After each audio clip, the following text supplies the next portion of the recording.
I'll tell you, I'm really frustrated with this can't flip the camera around in mid-action. I swear I was able to do that a couple of iPhones ago. Welcome, ladies and gentlemen, boys and girls of all ages. That's right, all ages. I expect treasure hunting adventure tours to be available for most people of any age and to some extent any capabilities. As long as you can walk around, you don't need to be strong or I don't know, strong or dexterous or have a lot of, you can make it work on a treasure hunting adventure tour. We can make it work. Well, first things first, that's safety. All right, there's a view of the joint. I do have to get a new display case for my camera. I heard there's some snakes over there under that red thing. Let's go take a look. You know me, I'm gonna run this thing. I wish I could flip it around and do fun stuff. But anyway, I like snakes. I used to own them. I used to hang out with them.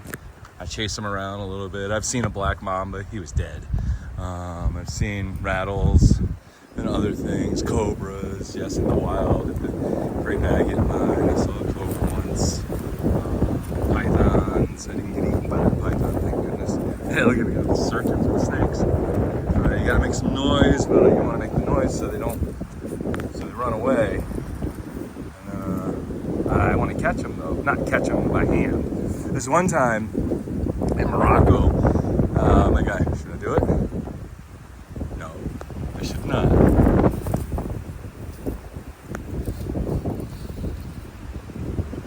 You'll see it before I do. Alright. So anyway, I was in Morocco and driving on the, well, I wasn't driving, I was riding in the car. All of a sudden the driver stops, pulls over, starts chasing the snake up the hill.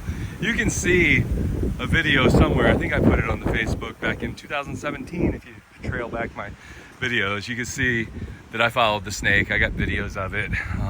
It was fun. They killed him and they said they were gonna eat him and then use him for I didn't mean to go out on that. Use him for to carry water in. They carry water in snakes over there in Morocco in the desert, the Bedouins, the nomads. All right, so anyway, we're coming up to the mine. I was here in 2011. I learned something today that I'd kind of needed to learn since 2011. It was a good learning. I was glad I learned it. All right, 15 mile an hour limit, or 15 kilometer an hour limit, because we're in KMs here. It's beautiful, right? And that's the problem. I could go like that, but the case puts little corners on my thing and when I go fisheye, which I don't like. So I got to get a new case. All right, anyway, I'm babbling. I like to babble. Down there, let's see. Yep. That is the original, I'll tell you more about it later. That's the original mine shaft from 1895 when this place was first mined in the history of mining. They were looking for galena-rich silver, silver-rich galena. Yeah, galena-rich silver, that'd be even better if it was common. Anyway, they were looking for silver-rich galena. And they were chasing it. They ended up finding crocoite for the first time, I think, on the planet.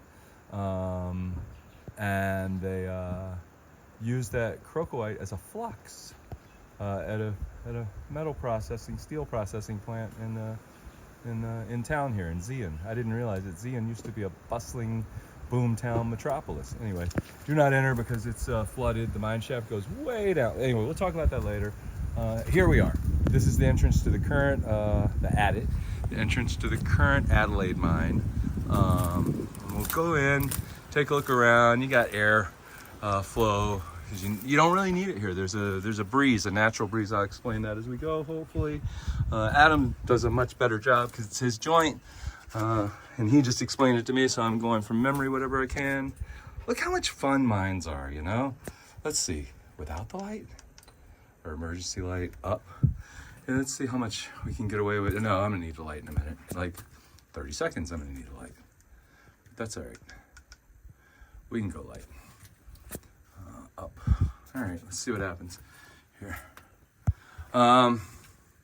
Anyway, I forget what I was talking about. There's some stashes here, I think.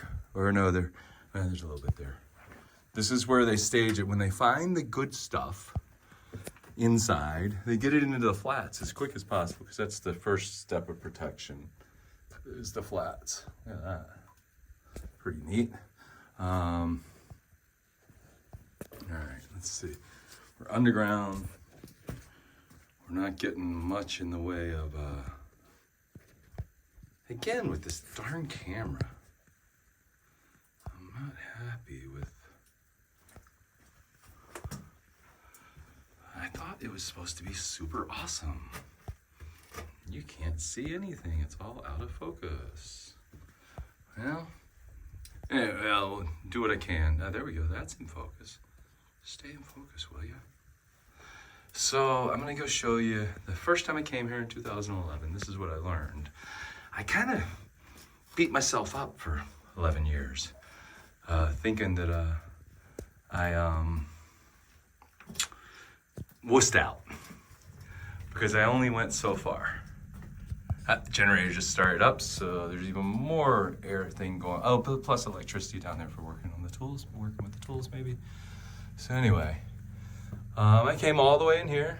I'm still going, still coming. It's getting a little narrower. There's some, I don't think these grates were here when I came through. I think it was like some wooden planks.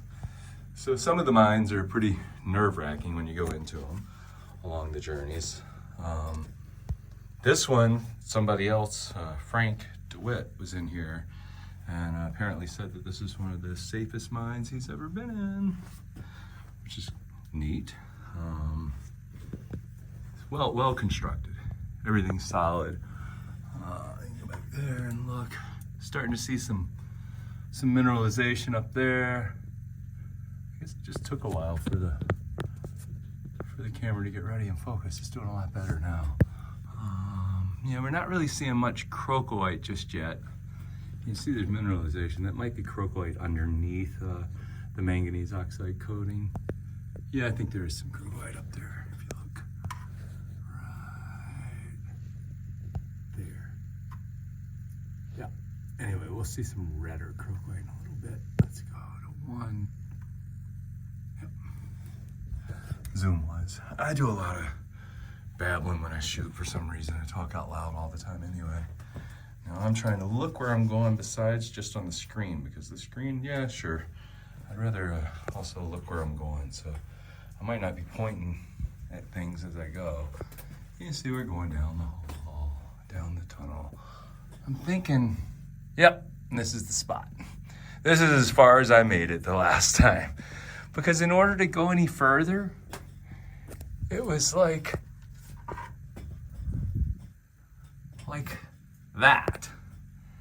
So I had to scramble up. I think there might have been a ladder here at the time. And then start crawling around on my belly. And this is early on in my actual going underground career. In fact, this may have been the first place I was ever underground. I've been collecting a few times in Italy and Arkansas and Georgia and some other places. I don't think I'd ever been underground. I think it was the first time I went underground in a mine. I was not going that way at the time. Down here you can see there's tunnels underneath. That's why it's here. So there was nowhere else to go. Now, 11 years later, and I guess I was one of the first, I mean, there've been people in here and there've been mining here in this. Nope, it's in the lower one we're going to. A.E. Foote. Look him up. Actually, it's his son, and I can't remember his son's name right now. I'll probably remember it in a minute. There's some crocoites. Look at that. Right in the wall. They don't really come out right here. Not that I'm not allowed to, which I'm not, but they wouldn't really, they look good. You just can't really get these out. You need a certain structure. Pockets, vugs, things that, places you can actually, that they can hold on to, that you can take the rock off the wall with the crystals on it. Oh man, I'm so filthy. I'm in here in my t-shirt and jeans. I'm wearing jeans and I'm wearing boots. If you know me, I was a barefoot guy for a long time. And then look at up there. Up there, oh yeah, look at that. This is the kind of things that Adam's been doing, is going down these holes, making these holes, the little tunnels, the little rabbit holes. There's some in the floor here too, we'll see in a while. And there we go, it's out of focus again. We'll see, it gets in focus, gets out of focus. Let's see if it'll do it again. There we go, all right. Maybe it's user error too. I can figure out how to use my phone. I just want the best possible tool for the job. Yeah, I don't have to watch the floor too much. I'm trying to watch the floor. Is that red? No, that's paint. It's red. It's just not Oh yeah, so this is, I don't remember all the pockets. This is like the 2019 surprise pocket. And I've got it wrong. No, the surprise pocket's downstairs. We'll go see that in a bit. But all the way, you're creating this tunnel by hand with some tools, but not like big heavy machinery equipment like hammers, electric hammers too, and jackhammers and things like that. And every now and then some dynamite.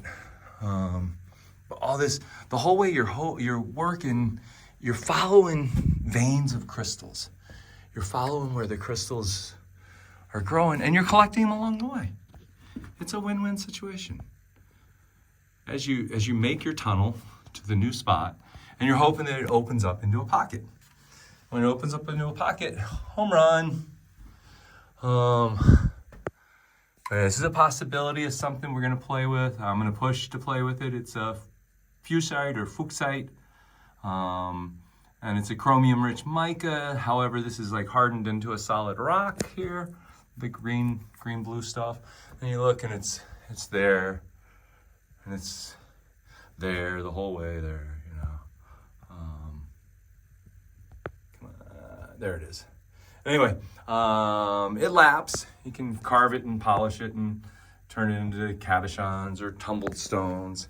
People love those tumbled stones these days. I'm getting in the tumbled stone business. Yep, I'm going over to the dark side, as they say. It's all right. I know people that want them. They're fun. It's sharing minerals with people, getting more people into it. So here's a spot, right? They were digging here. It seemed to go down. They were following the croquite, and it went down. I think actually they started to see it over here, right over there. And then they went down this way, following it back. And I think that tunnel just keeps on going. See the croquite right there? Let's go see it. So they're following the croquite all the time, always following the croquite. Where is it? There it is. And then the tunnel kept going. And in fact, it doubles back and goes downstairs where we're going later, probably on episode 2, because I don't always like to run them nonstop for a long time in case something crashes and you lose the whole thing. Or somebody calls me on the phone. Oh God, I've been shooting for 13 minutes. Luckily I don't get reception down here, so you can't call me on the phone. Been shooting for 13 minutes and then somebody calls me on the phone, which totally ruins the video. Even if the phone doesn't stop the video, it ruins my concentration, it ruins the video. Anyway, more of the fuchsite. It's getting a little to the end of the line here at the moment. Right, so this is the end of the line at the moment. So I'll do a little bit on the way out, talking about some things I might overlooked. And from a different, oh, no, that's just a pocket they chased. It's not a tunnel. Yeah, that's why they went back this way, and they haven't found anything this way. Now, there is an option. Some ideas to blow it up in there and drive the tunnel an extra, 5-10 meters. That's how they talk over here. I understand it a little bit. I can convert Celsius to Fahrenheit in my head, and the other way around. So yeah, or they could do it by hand. And that's what most of this is done by hand, not by, but it's such hard rock they're considering. I think that they're going by hand because the discussion of the explosive and the charges for that was going to be more than it would cost to dig it by hand for a month. So digging by hand for a month can probably go a lot further than that. So anyway, this is where they went down, like I showed you, and then just created a tunnel that met back up where we're going down below. So I'll tell you about 8 foot as soon as I make sure there's nothing else to pay attention to on the way out. Yeah, I think it's more interesting down below, and like this up above stuff that we're not going to. There's, you know, we could. I'm not quite geared up for it. So it's not gonna happen this time. If you come on the treasure hunting adventure tour, it's gonna be fun. We're lining up a few different locations already. We're looking at around this time because there's 2 mineral shows in the area that you could visit as well and buy rocks at. I've got people lined up that you can buy wholesale if that's what you do. You can, the dig your own thing out of the ground, that's a whole separate thing. Okay, like for here, like I'm not really even digging out of the ground. It's a liability issue, a couple other things. But a mine tour and then collecting on the dumps or collecting stuff that's already out, that's something that I arrange through the treasure hunting adventure tours. That you get to, there'll be things along the way that you can collect. You know, there's no reason to collect this stuff. You can't physically collect it. It just crumbles. There's nothing left. So it's better to look at and enjoy the mining tour, and other people can enjoy the mining tour. Other places, most underground, you might not be able to collect with me on treasure hunting adventure tours. It's just a reality. It's been the reality when I've traveled around as well. So surface collecting is pretty chill most of the time. You can dig surface collecting depending on certain places we go. But yeah, as you can see, anybody can make it through here in a t-shirt. At least I can. I'm all good with it. I didn't want to dirty up a Hawaiian shirt to go in the mine. Oh God, it doesn't even look that dirty. And the other place where I use my hands a little bit on ladders, oh, you get filthy dirty. You can wear gloves, then you don't get filthy dirty. So that's easy. I got gloves with me. I didn't care. Dirt washes off. All right, so we're coming to the end of the line here. I'm gonna go outside and I'm gonna tell the story at 80 foot, and then I'm gonna go downstairs and take you down there and show you what's going on. So you can see, I can see the light at the end of the tunnel. Hopefully it's not a train. And I can't flip it around, but I will see you on the flip side.